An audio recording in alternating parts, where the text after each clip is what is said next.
Okay. I'm Terry Brayman. I live in upstate New York in the Finger Lakes. I've been a member of the club for, probably at least 10 years, maybe 15. Time kind of gets away from us. We first did a big trip crossing Ungava, my husband and I, a self-supported trip where we crossed Ungava and we connected with a couple of WCA members to get information and do the logistics for that trip. And we don't do that many of the single day paddles because it's a long drive to get up there to the Toronto area, but we have definitely made friends with people and do a trip every year. So this trip was a WCA trip, and my friend Isadora is the one who really did all of the organization. So kudos to her for being the impetus behind the whole thing and really the one who did all the organization.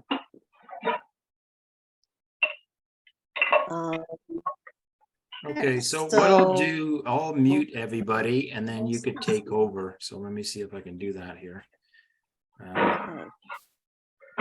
Let's see, mute all, and then you'll have to unmute yourself, Terry. Let's see if I can ask to unmute. There we go. Okay, is that working? Hopefully. Okay, I think I'm not muted now. Yeah, you're good. Okay. Okay. So this summer, there was 6 of us that did the Hart River. So this presentation is really going to be focusing on all of the different ways we experienced joy on that river. The first thing I'd like to do briefly is a land acknowledgement. So I live on the original land of the Haudenosaunee Confederacy, the Seneca people. So there's a strong relationship here between the indigenous people and you're not getting volume. Is that any better? Yeah, no, we're good here. I think Okay. if individual people are not getting volume, check your own, computers, because Terry's definitely talking and I can definitely hear. So the Hart River is a tributary of the Peel, which is a tributary of the Mackenzie. But it feels like a wilderness, but it's not a true wilderness. It's the ancestral homeland of the Tetlik-Gwich'in and the Nachuni Akdun. And I lost my page. Okay.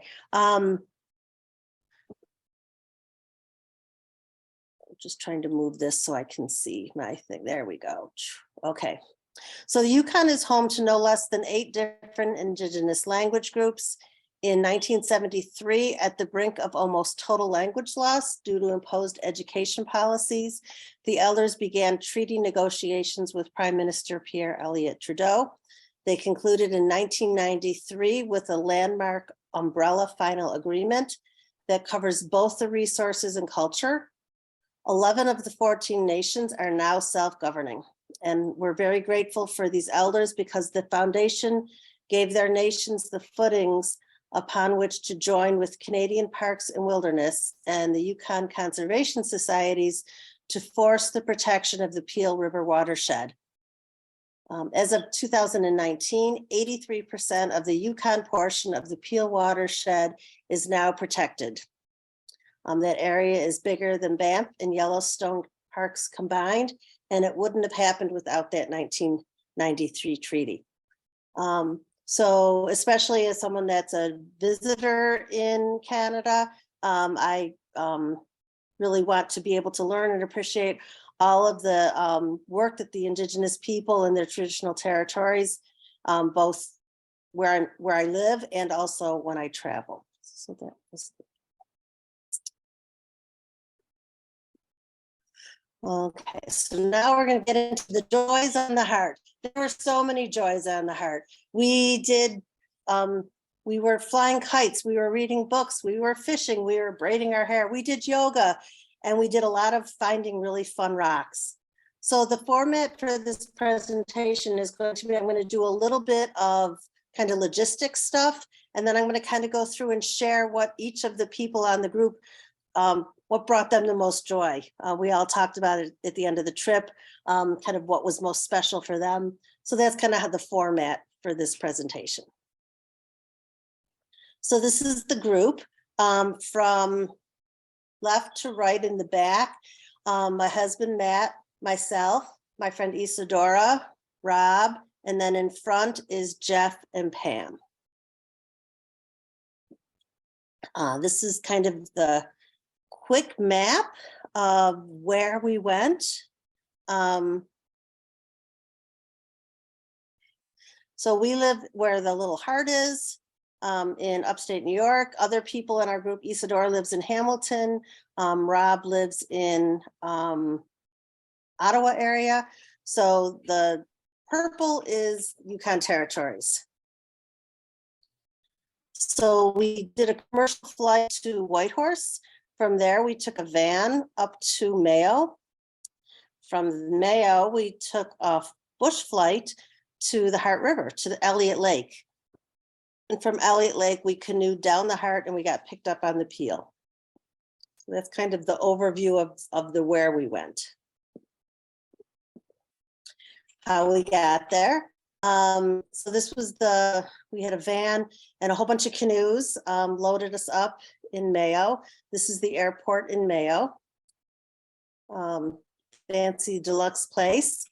So one of the important things on this trip for us was that we had a pretty stringent payload. So we were allowed 2,400 pounds total if we took the Otter. And there was 6 of us and 3 canoes, but the canoes weigh double when they're on the floats. So that meant about 150 pounds, 155 pounds per canoe. So that left us, after body weight and about 133 pounds a piece for our food and all of our gear for 21 days.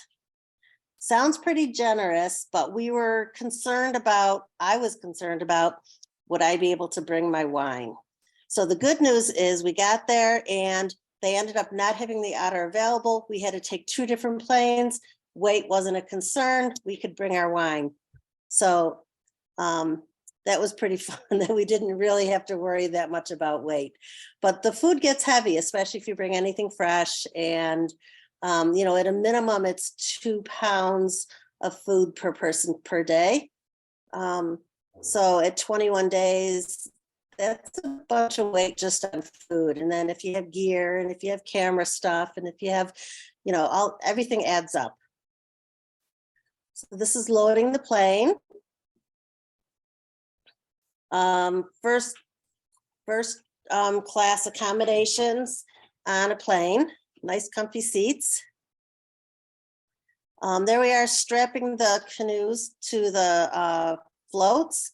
The canoe that he's strapping on now is the 17-foot Prospector that had a 16-foot canyon inside it. So we nested the 2 boats. So there's actually 3 boats on that one plane.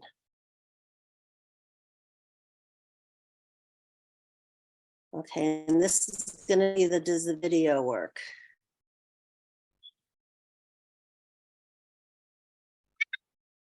Art, here we come. Art, here we come.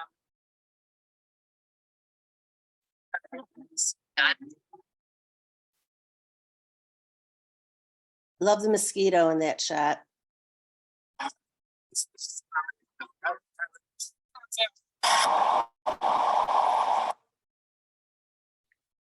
So,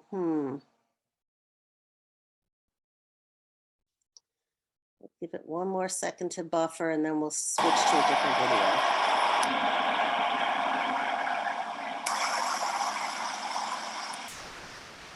So the flight in was spectacular.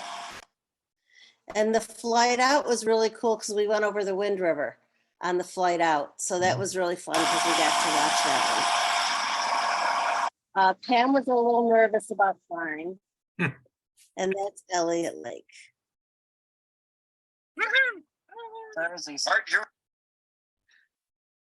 So we flew into Elliott Lake, camped for the night. Actually, it was a beautiful campsite.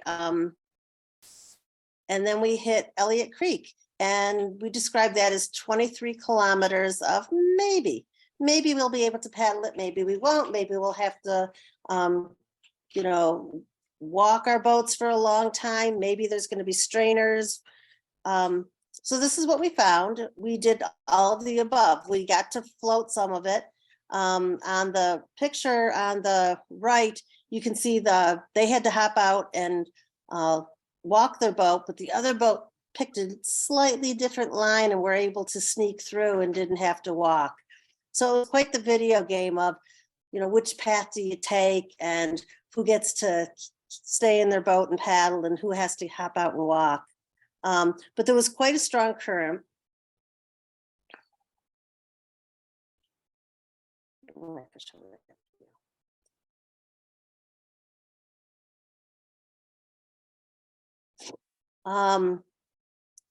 So there were quite a few strainers and trees all the way across.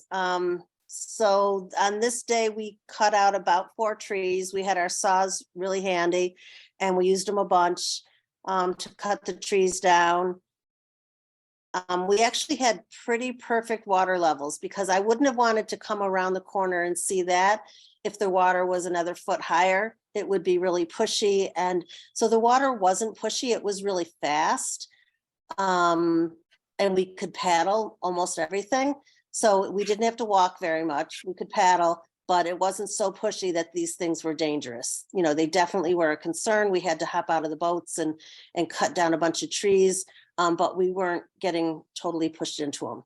So really nice water level.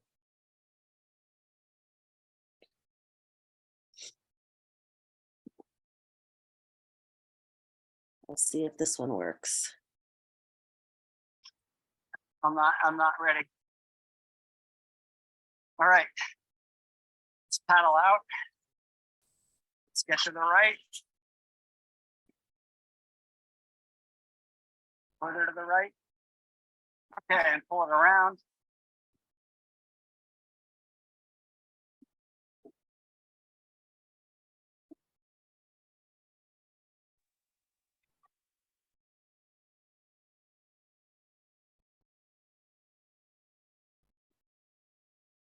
Good, thank you. Okay. We're gonna go, that's fine. So even with cutting it out, it was close, but they made it. Now let's eddy out. I'm not ready. So after only 23 kilometers, so a couple days going at the pace we were on the Elliott Creek, we hit the Hart River. And it was beautiful. I've done a lot of rivers and it really was one of the most beautiful that we've been on. One of the things that we really liked about the Hart was that there weren't a lot of other people on the Hart. According to the pilots, there was a group before us. There was a solo paddler that we ended up meeting on the trip, and there was going to be a group after us. And that was pretty much it on the Hart. So there's not a lot of traffic on the Hart, which if you want a remote feeling trip where you're not going to be seeing people, you're not going to be seeing established campsites, it's a perfect river for that. And after a few hundred kilometers, we hit the Peel. And the Peel was really the only place where there were rapids. There was a lot of turns with waves, a lot of like 90-degree bends. You know, the water would get pushy against a cliff. So you needed to be able to control your boat, but the only real rapids were on the Peel, and they were mostly ledges. So now I'm going to go through each of the people that went on the trip and share what their biggest joy was. So for Isadora, she loved the fact that it was 300 kilometers of water slide. So there was all of these swoopy bends, and it was just like a roller coaster. The water just cranked the whole time. It was probably going about 7 kilometers an hour the whole time. So that just makes for really fun paddling. She also discovered the joy of fishing this trip. I'm going to do this. And I'm going to see if I can do this.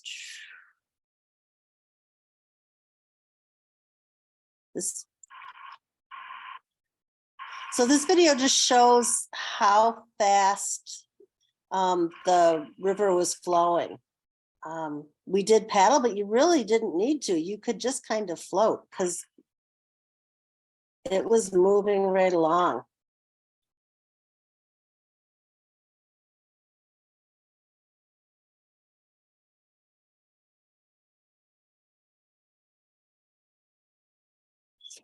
I'm not going to show too much of the video. I'm having a little bit of trouble showing videos tonight. But that's Isa on the river. And this is Isadora, fisherman extraordinaire. We ate fish about 4 or 5 nights, which was good considering there weren't a lot of fish on the river. And there was 6 of us. So if she was going to catch dinner for 6 people, that's a lot of fish. So she couldn't just catch one. She had to really do some work to feed us all. And she was willing to do the work, and we were very grateful. So there she is, fishing and fishing and fishing and fishing. So Jeff is we had 2 professional photographers along with us, which was great. Jeff was one of them. And he really commented after the trip how he loved how the light played across the mountains. Just the lighting up there was amazing.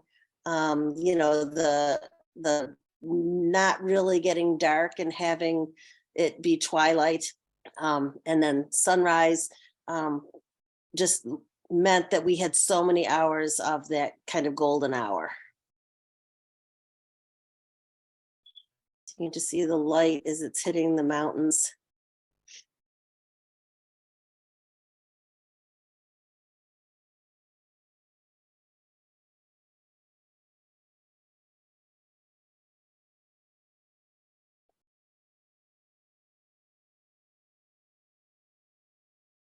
That's one of my favorites. That's a really early morning shot.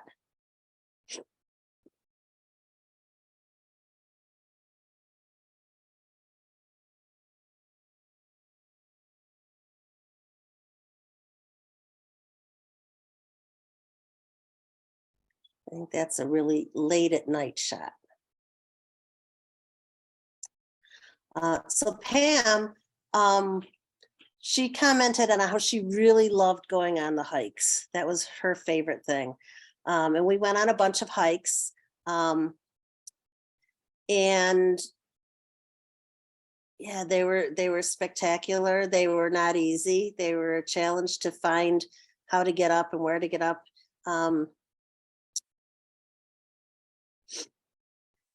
So the river is down at the bottom there someplace, and we kind of meandered up, and to get about this high took us, I think, about an hour and a half just to get up that high, which kind of surprised us because we kind of came out of the woods and we're like, this is it.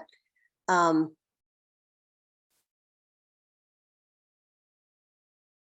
let's see if this video will play. This is a short one, so hopefully. This moss is incredibly thick and spongy. I'll stop. And this is how thick and spongy it is.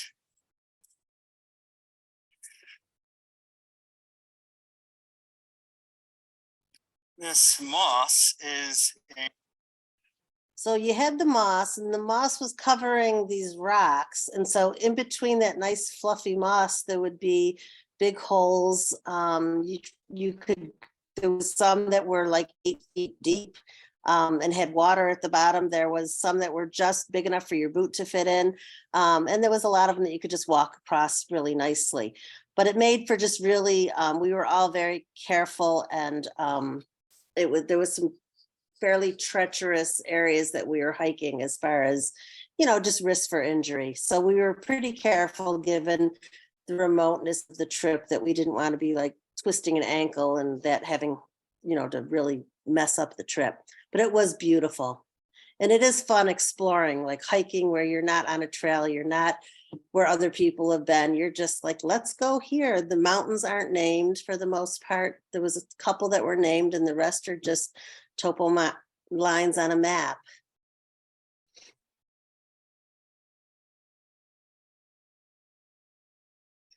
For scale on this one, you can see a canoe on the river on the bottom. It's a little red dot.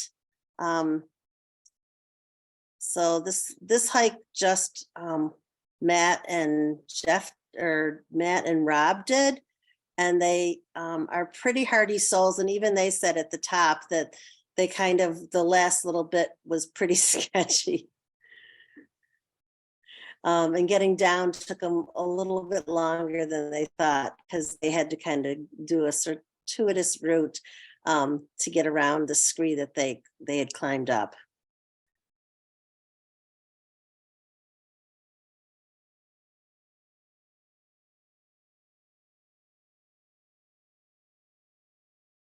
So just a beautiful place to hike around. So that's me. And I really love rocks. I love the mountains. I love walking on the shore and looking at rocks and finding rocks to bring home. And I also really like flowers. So as we're paddling, the geology, and I'm not a geologist, but I just love looking at the rocks. I don't understand them. I don't really want to think about it as far as how they were formed necessarily. I just want to appreciate their beauty and be amazed by them. So it was a pretty classic hole in the wall on the first shot. And just big cliffs everywhere. All the ridge lines were just so varied.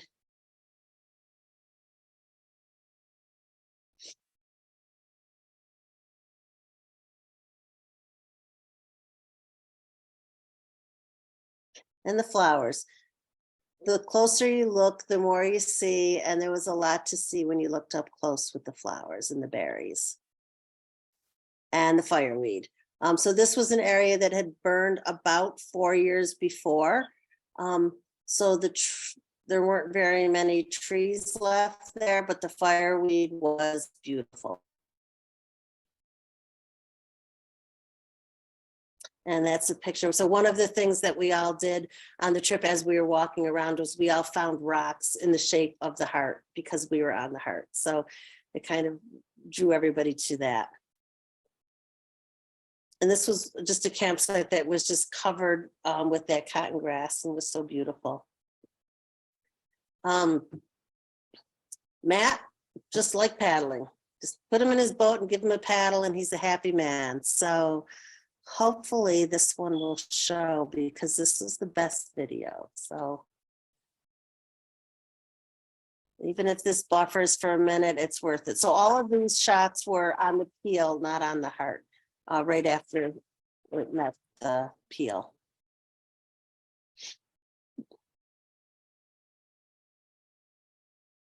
There's a nice line right there.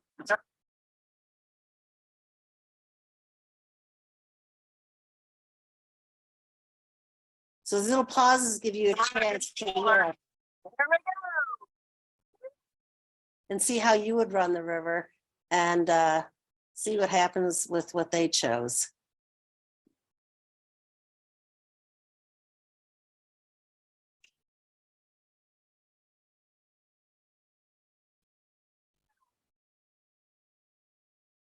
Baby.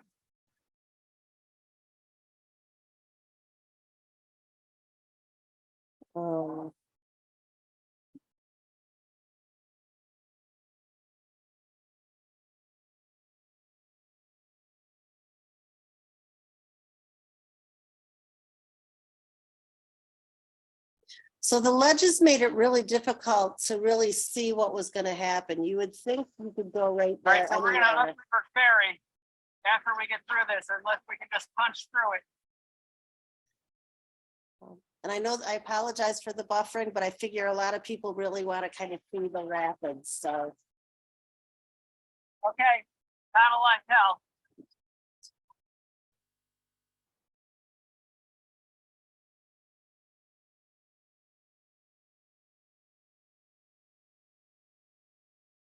Sponge.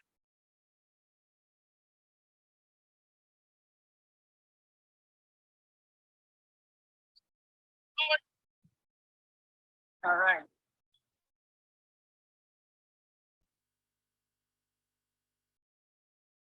Nicely done. Keep paddling hard. Yeah, baby. That one they just made.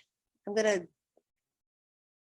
bring it towards the end since it's not doing it. So.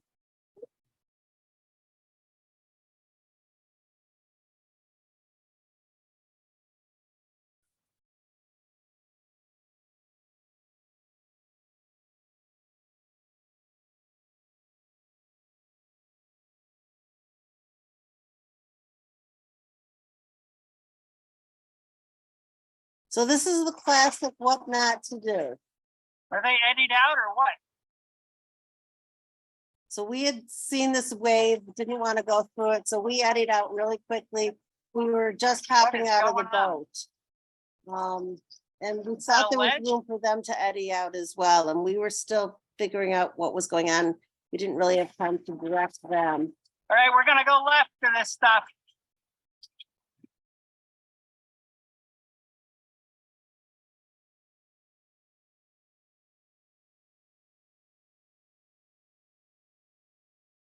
We're gonna go straight down to the middle. Don't hold the gun. Perfect place for it to stop, right? Don't hold the gun. All right, here we are back in the step.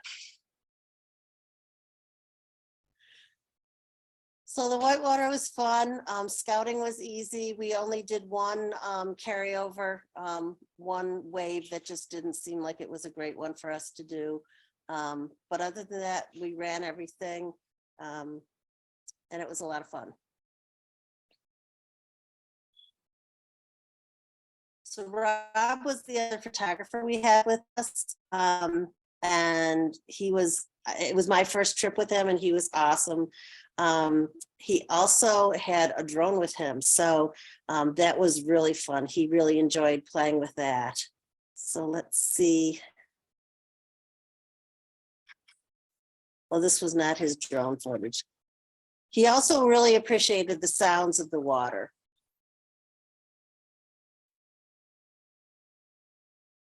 And so that was just a little trickle that was coming down, but you could hear it from a long ways off. And the sound of the water really just added to the trip a lot. This is the drone footage.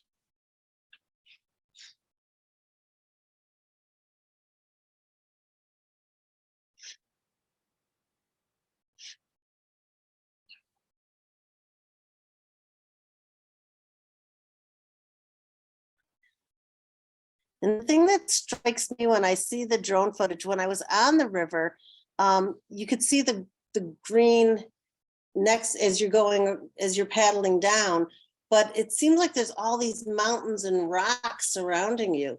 And on the video, I can appreciate how much more green there was than what I was seeing.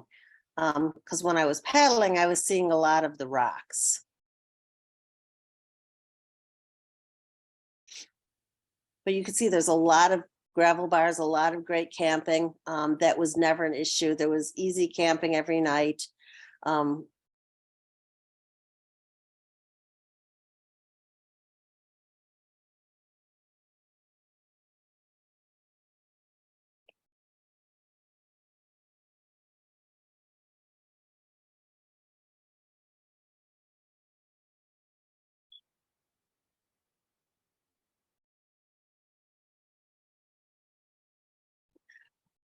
So that was what each of us identified as our primary joy, but there was a lot of other really fun things. And one of the fun things was meeting people on the river. So this is Malte, and he is from Germany. He was doing this epic, really long, crazy trip. And we met him our last night on the river. He came and camped with us. And so this is us waiting for our plane the next morning, hanging out. He came and had breakfast with us. And so look at this picture. And then look at this picture and see if you can notice what's missing. I'll go back 1, 2. Yeah, he left his PFD on shore. As soon as he got about a quarter mile downstream where we couldn't yell to him anymore, we realized his PFD was on shore and he had forgotten it. So we bundled it up, put a little seat cushion with it, added another bag to it, added some duct tape and Gorilla tape and weighed it down a little bit. And there it is being thrown out of the plane successfully to the sandbar where he was, the gravel bar where he was, and he got his PFD back and was able to use it the rest of his trip. So that was pretty fun.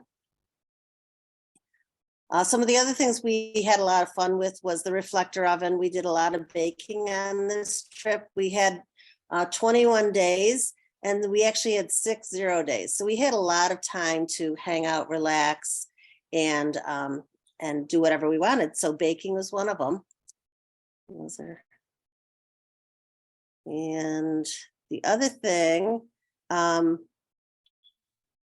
got to cook some different stuff. So I don't know if the video will work, but I can talk over it. So I made spring rolls, which was my first adventure in making spring rolls in the wilderness. So I just had the rice wrappers and all of the ingredients, and we made spring rolls. Let me see if I can get to the.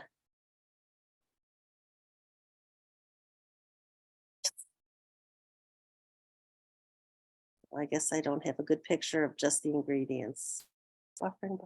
We also had a twig stove, which was pushing it with a group of 6, but it worked. Well, I guess it's not going to show the. There we go. Those are all the ingredients. So the seaweed, carrot. So lots of yummy, fresh tasting things towards the end of a trip made it kind of fun. It's quite a.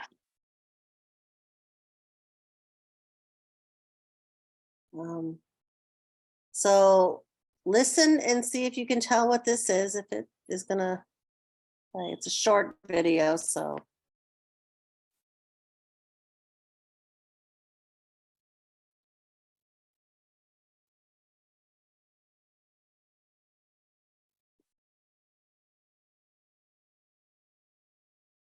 So that was a peregrine falcon, which was pretty cool. We camped right across the way from it. We didn't realize they were there until we were all set up and hanging out. And the sun, was getting cooler, and we realized there was nesting peregrine falcons across the river. And the way I identified them, because we weren't really sure, I wasn't really sure what they were, I'm not a bird expert, is I have the Merlin app on my phone. And if you have the Merlin app, which is from Cornell University, it identifies birds by sound. You record the sound and it will tell you what bird you're hearing. Now I couldn't do that because it was too far away. It wasn't picking it up and the noise of the river was too loud, but I could listen to the sound of the bird and it was definitely the same as the sound we were hearing. So if you're a birder or any interested in that at all, that Merlin app can be really helpful. So we didn't put this together all on our own. We were really grateful for a lot of information we got from the leopards. They did the trip reported on it at the 2018 Wilderness Canoe Symposium. They also shared all of their waypoints and information. We also got maps from the WCA. So really grateful for all that information that we got in order to do this river. So from all of us, may you find joy at the end of the rainbow. There also were really cool rainbows on this trip. So that is it for the presentation part. Now there's question and answer parts. So let me see.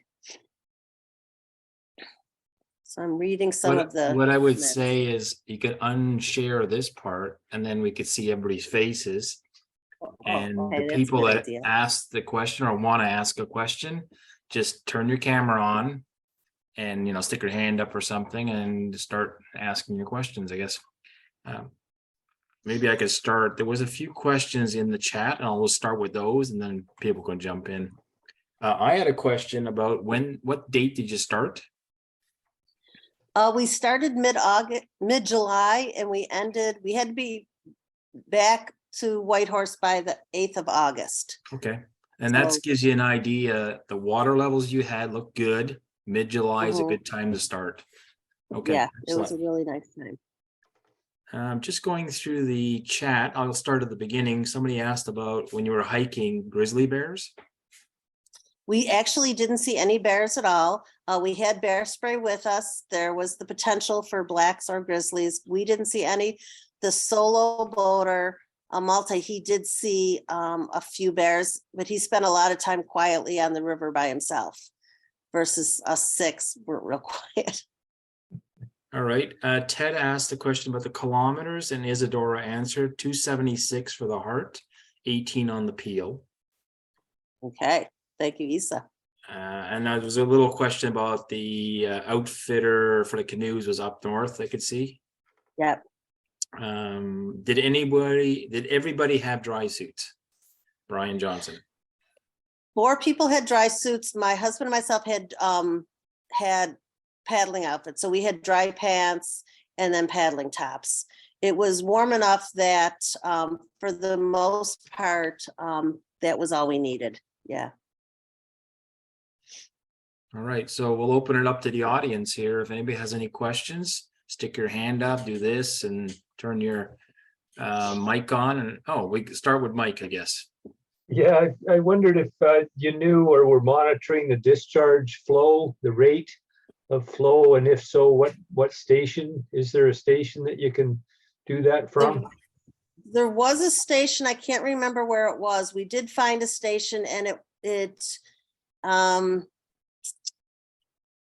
it wasn't as easy to find and it wasn't as direct, like there wasn't a good correlation between this meant this on the river from what we could find, so there was a site, we found something, but it wasn't super helpful. Right. Don't remember the rate. I don't remember the discharge site. And the other thing was that by the time we were doing that, we were so committed to everything that it was going to be what it was going to be. It didn't really matter if so that river is very, it's not dependent on snow melt as much as it is rain. Okay. So if it's raining, the water's going to be up. If it's not raining, the water's going to be down. So as far as planning ahead, you can watch the bigger weather patterns for rain, but that's going to be more helpful. Cool. Yeah. Thank you. And I would say the start is limited by when the lake is ice free, they get land, right? Yeah. And that's typically, beginning June, mid-June and kind of time frame, right? As you mentioned, it was only a group in front of you, right? Yeah, there was one group in front of us and the solo paddler, and then one group behind us. Right. Is according to the pilot. Yeah.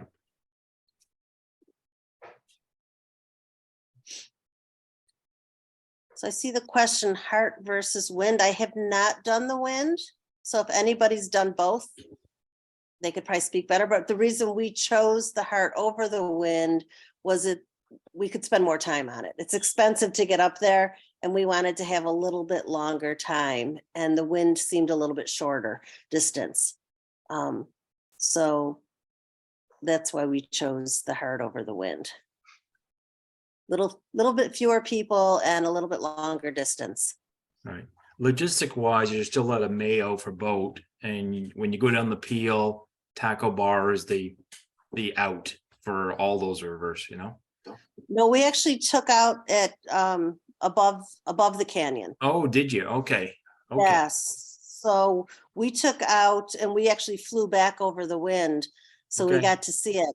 But no, we didn't. So you went, as it mentioned, because it's quite a distance to Taco Bar, but you only went 19 or whatever it was Isadora mentioned there. Okay, so you were before the Taco Bar. Okay. Yeah, we were before the canyon. Yeah, and the canyon. Yeah. Okay. Just- Mike? Yeah, I thought there, Gary and Terry, a wonderful presentation. I thought that having just done the wind this past summer, that the ledges on the peel that you went through and those rapids were more challenging than anything that that I saw on the wind. Yeah. Yeah, I think they would be. I think the Hart, there wasn't really that much that was challenging, but definitely that last little bit on the peel had some challenges. Oh, I see Rob commented it was at Canyon Creek. I couldn't remember the pickup. It was Canyon Creek was the name Okay. of the place where they did the pickup. Thanks, Rob. That's good, yeah.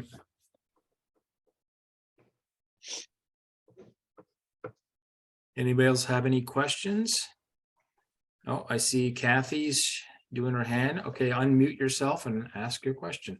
Oh, actually, I just put it in the chat, so this redundant, but was this a private trip or a WCA sponsored trip? It was a WCA posted trip. Yeah. So it was posted and you could be vetted and Mhm. signed up for that. Yeah. That's pretty cool. Awesome. And we were looking for one more boat, but we just didn't, no one really could commit in the time frame we needed to be able to have somebody commit to go for it. So we were looking for one more boat, but we didn't find one more. 6 is actually a good number. You got 3 boats, you got safety. And it's, when you look at the overall economics of an airplane, 6 is the most economic. The minute you jump to 8, it's another airplane. Right. Yeah. Anything under is smaller airplanes are not as efficient on cost per person. So 6 is the magic number usually, or 12 or whatever, you know, that combo. We did go through COVID, so there's always that issue. You know, the last, 2 summers has been tough for, people are like juggling, should I go? It's a higher risk, all these airplanes and stuff. But then once I get there, I'm outside, but so that's the trade-off too, I guess. And that was kind of the answer to Brian just asked a question, why one more boat? And that was one of our reasons for the why one more boat, was because we just felt like, we have all these plans and somebody gets COVID and can't go, let's have a backup kind of thing. Yeah. So.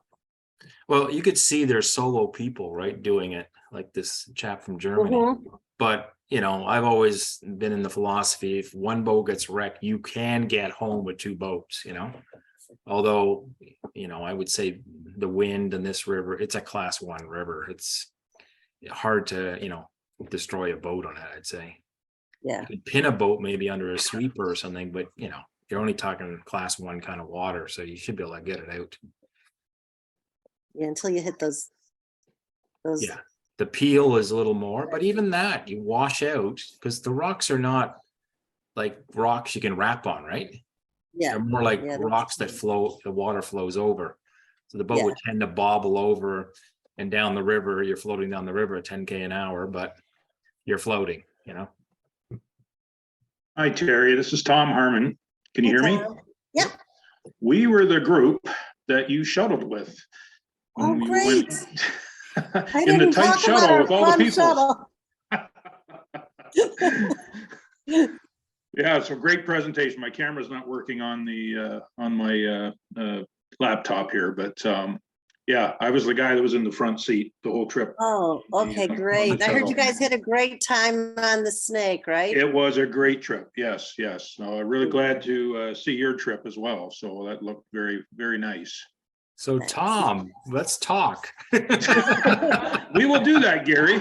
I did I'll see you your on video. Friday. I did see pictures on Facebook, so I knew you did something. Yeah. No, they'll be posted sometime soon. So think Still about a working on it. presentation because the Snake's an excellent river too. Class It is 1, an excellent 2. river. Yeah, we really enjoyed that river. But yeah, did you find many rapids on the Hart? I noticed I seen them on the Peel. Obviously, you showed a lot on the Peel, which we didn't experience that on our section. But was there that many on the Hart River itself? There was a lot of 90-degree bends with waves. Okay. So not so much rapids, but a lot of that. And as Lisa just said, the sweepers were, there was a lot of sweepers. Okay, The first couple days, there was a lot of sweepers. okay. And then you say 90-degree bend, so the water's trying to push you into the wall, right? Yeah, the water's And trying to it- push yeah. you in the wall. There's a big wave there, you know, Yeah, curling yeah. back on itself. And, you know, if you just don't do the right line, you're Yes. kind of into In that. trouble. Yeah, yeah, yeah. No, it looked like a lovely river. I appreciate the presentation. Yes. Yeah, I think one thing we could look at, Terry, is after the fact, you know, we're recording the Zoom meeting and we're gonna make it into a YouTube video that we post so everybody's got the info. But we can also take some of your favorite videos, string them together, you know, and make a Yeah. WCA YouTube video also, or even take onesies and twosies and put some favorite ones on there, or edit them Okay. or whatever. I was talking to Jeff Mead about a month ago about that, and he was going to do something, but we'll have to talk to him if he's doing it, or you can just give them to me and I'll, you know, cut them together. Yeah, because quickly. he's got most of the video, Yeah. him and Robert. Okay. So people that kind of missed the video because of the buffeting, all this stuff, we could post that, you know, in a short while, maybe some of the favorite ones. Okay. So that sounds good. Yeah. We got a comment here from Andy. I did the snake in 2019. I really enjoyed it. There's a Hart question is about- similar to the snake. Yeah. Did we all know each other before the trip? So we had done, all except Rob, we had done the Missinabee. We had posted a little note up at the symposium probably in, I don't know, 2014, 15. We put up a little sign, hey, we want to do the Missinabee. Anybody want to do it with us? So we met Jeff and Issa through that. And so Issa organized this one, and she knew Rob, but we didn't know him. And Jeff brought Pam, she was new to the group. So we had some new people. So it was, we kind of knew each other, but not everybody knew everybody. Yeah, you know, that's one of the beauties of the club. I mean, everybody's in the same mindset, really. As long as you're saying, okay, we're getting up at this time, we're doing this, and everybody's kind of in the same, you know, what they want to do. It's quite neat because you meet people like other diamonds, you know, and you become lifelong friends, basically, you know, basically. So that's kind of a neat aspect of it. So I enjoy that. So I just have one other quick thing that I found tonight as I was waiting to log on here. We found a really nice pelican box at the one carry where we had to carry, it was the only carry we had. We got out to scout one of the ledges, and we found this pelican case. And we opened it up, and there was a beautiful, like $2,000 camera and recording device, and it had the name of the owner with Sharpie. So we called them, and we were able to reunite them with their camera, which is very made everybody very happy. And they were doing the peel. So we thought, end of story, they were doing the peel. Cool. We got their camera back to them in Whitehorse. Well, I just saw a thing on Facebook of they're doing some kind of GoFundMe thing that it's this woman who is, she's African-American or African Canadian, and she is doing they did a crazy Arctic trip from British Columbia up to the Arctic Ocean this summer, and she's trying to raise money so she can create a video of it. And that was her camera that we had found. So just for the people that were on the trip that were part of that, finding the camera and then reuniting it with their owners. Because you would think that if you left something on the river like that it would be gone forever. So Yeah. it was pretty fun. Yeah, and lost memories that you just took all that footage. Yeah. Actually, they had taken the ScanDisk card out, so it had didn't have any photos on it, but yeah. All right, anybody else have any questions? Just turn your camera on and shout it out.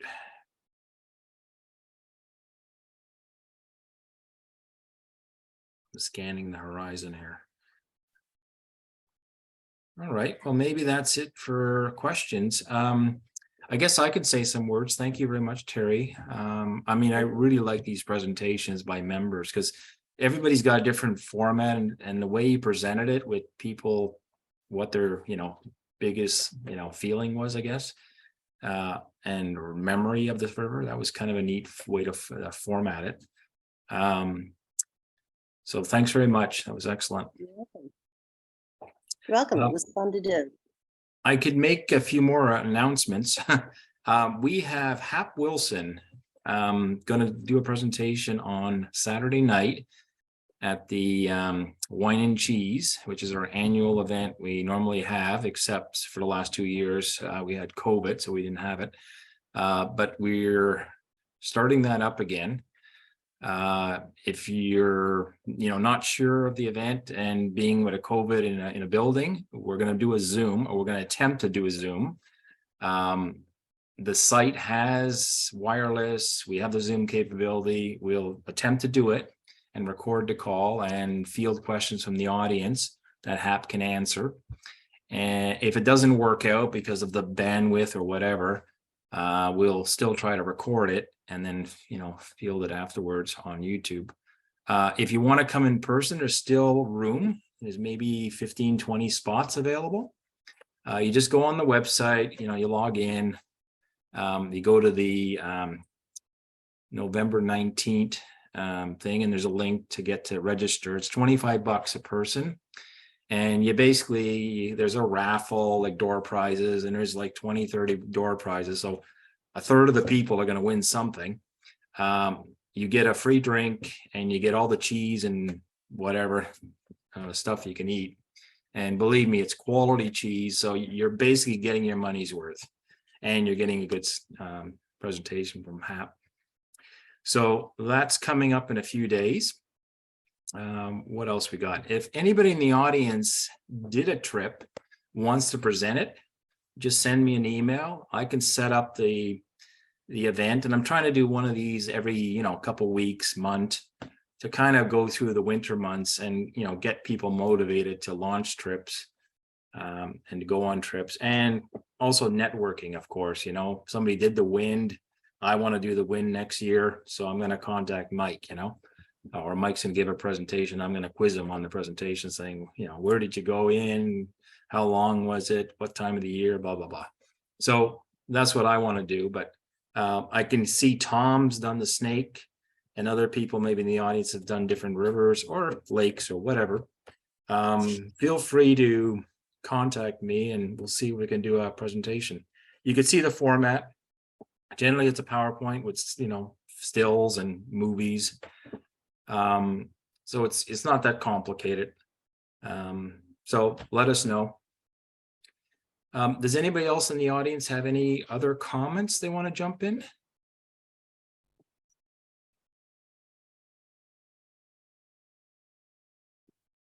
Gary, there was a question about when the Zoom link is coming out. It's usually in the communications.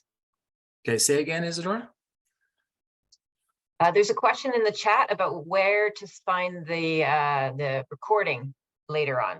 Okay, so if you go to YouTube and type in Wilderness Canoe Association YouTube, we have a channel there with about 130, 40 videos. Some of the videos are trips. Some of the videos are, people wiping out on rapids. Some of the videos are paddling into the sunset. Some of the videos are on these kind of Zoom presentations. It's kind of a collage of many different kind of videos. Generally what happens, this recording, within a week, we crop it, take off the, setup stuff, take off maybe the back end a bit. We usually put the chat in, and we put like some bumpers on it, front and back for WCA, and then we post it. And, they're usually an hour, hour and a half long, whatever they are. And then if people miss the first bit of the talk, like the first 5 minutes, you were late or something, you can, go through it and refresh your memory. Or in the future, you're going to do the river, you can go through and figure out, oh, they went to whatever. They came in from Mayo, all the important facts you want to sort out. So they'll be on our WCA YouTube channel, basically, in about a week or so. Kathy, you got a question? Oh, you're on mute, Kathy. Sorry. So, but you're going to do a Zoom presentation as well, or you're just going to record it and it'll be on YouTube? Okay, so the Hap Wilson thing will be, obviously there'll be 80, 90, 100 people there. And we're going to try to do the Zoom like you see it now, but instead Right. of me, you seeing my face, we'll have the camera or the laptop rotated so you'll see Hap Wilson. But you're kind of, Hap Wilson will be like, I don't know, 5-10 meters away. Oh, but then yeah, so it's Yeah. going to be, you'll see it live, hopefully, Yeah. if we got the bandwidth. And we're also recording it, of course. So after the Right. fact, you can witness it. And then again, the same thing. If you have questions for Hap, you'll be typing it. And I think I've asked Sandro to try to front that. So at the end of the Hap Wilson's call or talk, we'll start fielding some questions from the audience. In fact, we could, I think, have your question live when you just talk to Hap basically, and we'll have the laptop pointing to him, I hope. So And this is is the first time we're doing this, so we'll see how she works, right. And the Zoom link will be on the WCA webpage. It's already there. So in Oh, it is. Oh, I'm when sorry. you go to sign up, the registration, right to the bottom where it says register, right under that, it says, Hap Wilson Zoom is free. You don't have to pay anything. You just pick the link. Oh, And I'm we sorry. realize there are people still concerned about, going in public. And then the people that are also there in person, they can wear their mask if they want or not. We're not really mandating it, but it's your comfort level on. I'm just in New Hampshire. I'd come. It's just a little bit far. Okay, and that was the other benefit. The Zoom we've learned the last 2 years. We're Mhm. getting, like I said, we had Ray Goodwin from UK, 6 hours time difference that way. We've got Yeah. people from the Yukon, we've got people from New Hampshire, New York State. We basically have I think there's about 80 American members right now in the club, Mhm. and it represents 27 states. Wow. We have, I think, 9 of the provinces and the 2 territories in Canada. So it's a real broad club membership. And that has benefits because somebody that's in the Yukon, that's their back door, and they know, their backyard, basically. You could contact them and say, can you tell me where to go on whatever, and they know it. So it's a big advantage with the members being so broadly. Like you look at Rob here, Rob's in the Ottawa area. So it's good, Yep. All right. Do we have any other questions from the audience, or does everybody just want to clap and say good job to Terry? Thank you to everybody for all your help that helped do all the work to have this happen. Okay, I guess we'll wrap it up then. Thanks, everybody, and hopefully we'll see most of you on Saturday.